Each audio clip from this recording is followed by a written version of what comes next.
Olá, amigos do YouTube, sejam todos bem-vindos ao meu canal. Você que está chegando aí pela primeira vez, inscreva-se, aproveite o conteúdo, aproveite as informações. O objetivo é trocar experiências, principalmente relacionadas à Palavra de Deus. Você que já está inscrito, faça aí o seu comentário. O importante é participar. E neste vídeo tenho a grande satisfação, a honra mesmo, de bater um grande papo com o nosso querido pastor Heber Cocarelli, o apresentador do Vejam Só, que vai ao ar de segunda a sexta pela RIT, pela Rede Internacional de Televisão. Fique com a gente e desfrute desse momento muito especial. É uma honra muito grande estar aqui nos estúdios do Vejam Só. Você deve reconhecer esse cenário porque é onde temos um programa diário apresentado por alguém muito especial e que abriu um pedacinho da sua agenda. E hoje eu vou conversar com o nosso querido pastor Heber Cocarelli. Olá, pastor Heber, obrigada aí pelo espaço. Tudo bem, pastora Mirtz, é um privilégio. A pastora Mirtz é uma das primeiras pessoas que eu conheci até antes de vir trabalhar aqui, há 22 anos e 8 meses. Puxa vida, bastante tempo, né? E realmente é uma honra grande. Você acabou se tornando amigo da família. Foi. Minha filha foi madrinha de casamento da sua filha, sua filha, madrinha... Enfim, não sei se foi nessa ordem, mas temos aqui um grande respeito e admiração pela sua pessoa e pelo seu conhecimento. É recíproco, assim como por toda a sua família. Amém. Também. E não é da sua pessoa que eu vou falar agora, e sim do seu conhecimento. E esse conhecimento que você tem de Bíblia Sagrada, a gente vê muito, né, no dia a dia aí do Vejam Só, trouxe você para cá, né? Você mesmo comentou que já está há 22 anos. Você trabalha com quem, Heber? Eu tenho o privilégio de ser assessor teológico do missionário R.R. Soares, né, desde o primeiro dia de trabalho aqui. E a minha função é ajudá-lo nos textos que ele publica, também fazer um pente fino nas obras que encaminham para a graça editorial e fazer uma análise teológica das obras que mandam para ele. E tudo aquilo que ele pede, né? O missionário, ele tem 200 mil atividades e faz com que a gente participe de várias delas, inclusive na televisão. Graças a Deus. De rotina a gente não sofre, né? Não. Nem de monotonia. De tédio ninguém morre. De tédio ninguém... De susto é possível.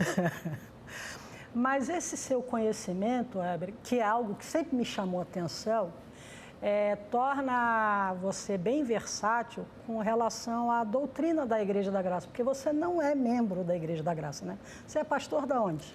Eu sou ministro da Igreja Presbiteriana Independente. Agora, dia 8, completei 39 anos de consagração. Que bênção.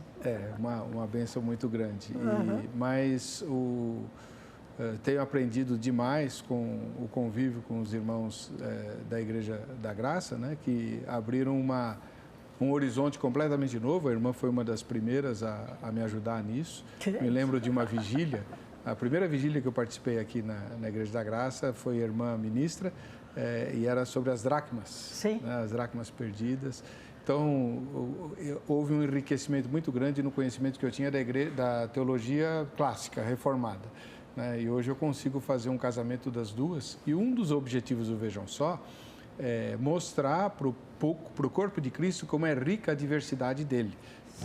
Às vezes a gente que é crente tem a tendência de achar que todo mundo deveria ser igual a gente, a nossa igreja. E não é assim que Jesus pensou a igreja. Jesus pensou a igreja como um corpo e o osso do fêmur não pode ser confundido com o fígado. Até um cego percebe a diferença, mas eles fazem parte do mesmo corpo. Sim. Então, essa diversidade é profundamente enriquecedora e o Vejam Só tenta mostrar isso. Eu costumo dizer que o pastor Heber é o presbiteriano mais Igreja da Graça que eu conheço. Você conhece a mente do missionário no sentido fé, essa fé que nós, da Igreja da Graça, somente a da determinação, né? Você conhece como ninguém, né? Conheço bem, graças a Deus. Ele me discipulou bem. Gastou muito tempo comigo, pessoalmente, né? Coisa muito rara, em líderes da estatura do missionário, mas ele é uma pessoa, você o conhece há mais de 40 anos, sim. Ele é muito simples, sim. E muito acessível, então ele me discipulou. E ele gosta de aprender, né? É uma No caso, ele me ensinou, né? Não ensinei nada a ele, não. Ah, sei que pensa.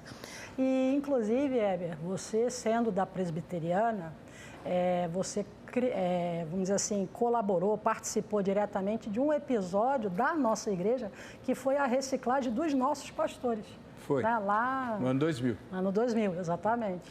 Aliás, eu tenho muita saudade daquele momento, né? Nós nos reunimos em várias ocasiões durante o ano, e uma muito especial no mês de julho, lá em Serra Negra, né? Num hotel. Sim. E foi um momento muito, muito especial. Tinha 90 minutos de oração todas as noites. Era muito bom. Teve o sábado do perdão, foi um momento, foi assim bastante...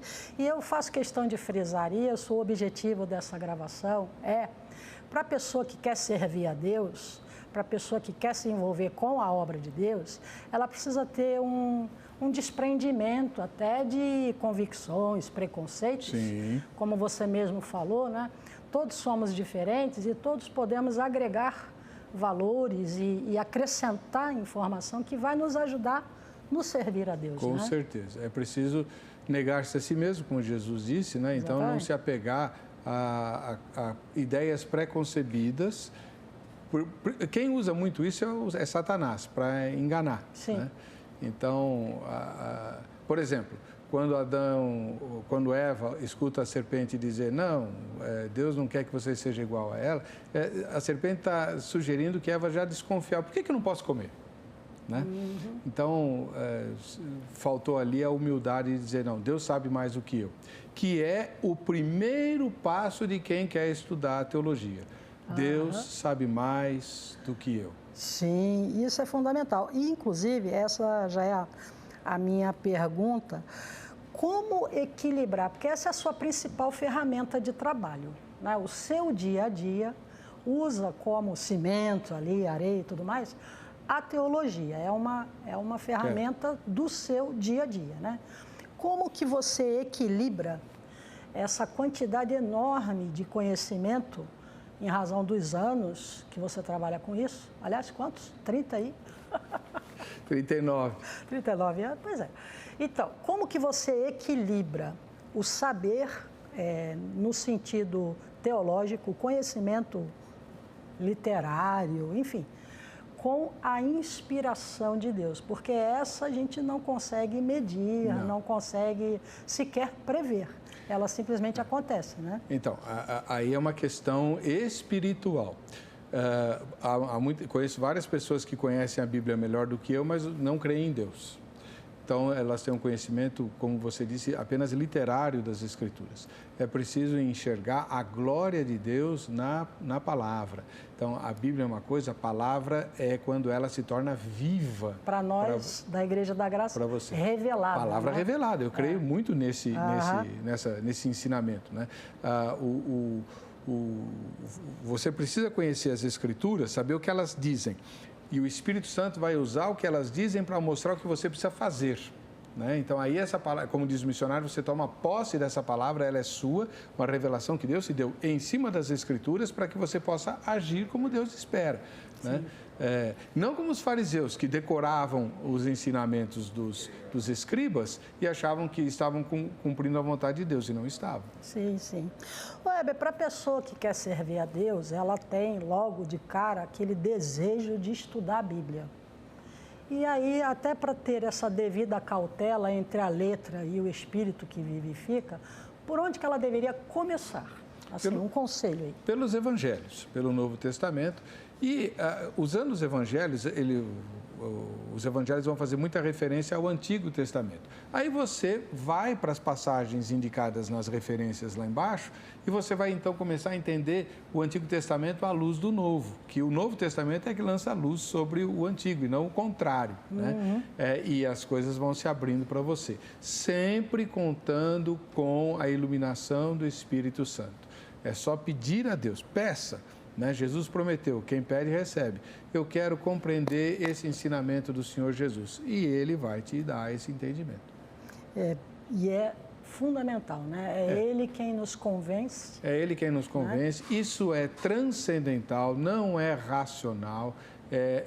Deus é vivo, Deus age. O mundo espiritual é tão real quanto o nosso mundo material. E você precisa crer nisso. Então, quando você pede a Deus que te dê um entendimento, Ele vai dar. Você, às vezes, não naquele momento. Você está tomando banho, andando de ônibus, de repente, pá! Entendi. É bem isso. E é bem isso mesmo. Na minha jornada aí, eu já tenho aí 44 anos que acompanho o Ministério do Missionário Soares. Desde que eu tinha 10 anos, enfim, isso aí é para outro vídeo, para outra oportunidade. Mas ao longo desse tempo, eu já vi muita gente delirar com as letrinhas, né? Ela começa a mergulhar ali. No início há uma sinceridade em querer saber mais, só que aí começa a querer saber mais do mais e mais do mais.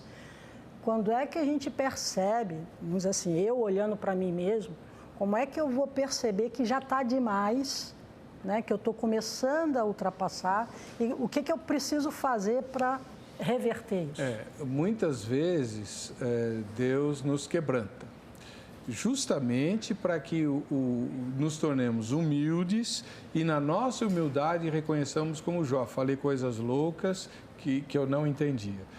Deuteronômio 29 é uma chave para isso. Há coisas que Deus não revelou e não vai revelar porque Ele não quer revelar, são dele.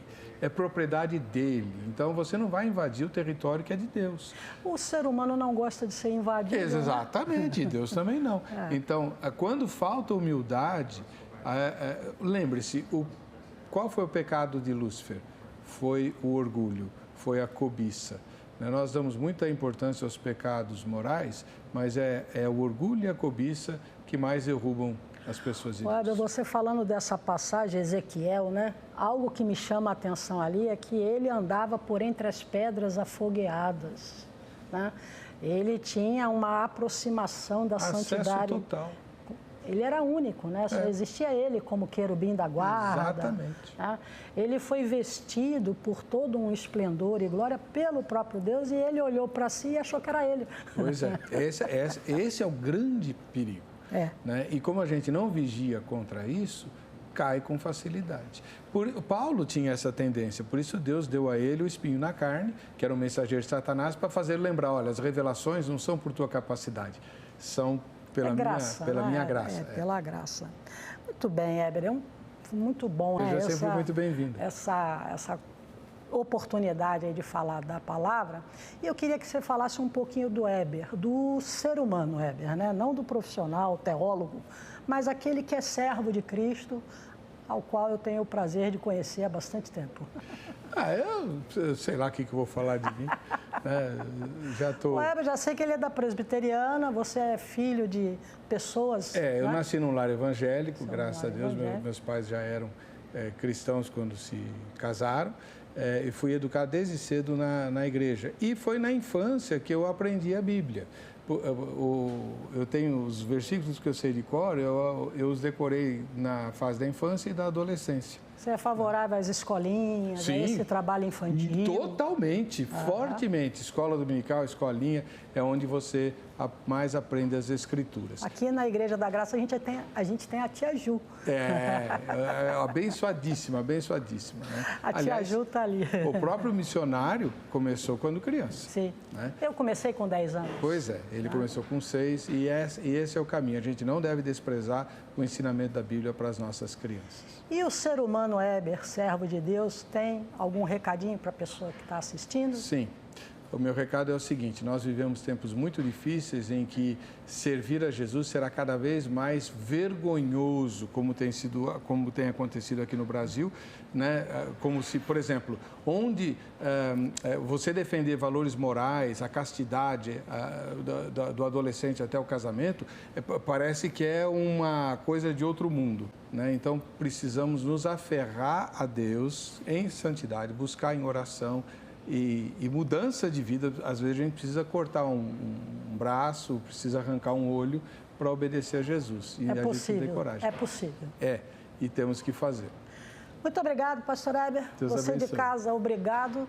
Ficamos por aqui e um grande abraço. Glória a Deus. Obrigada, Heber. Eu que agradeço.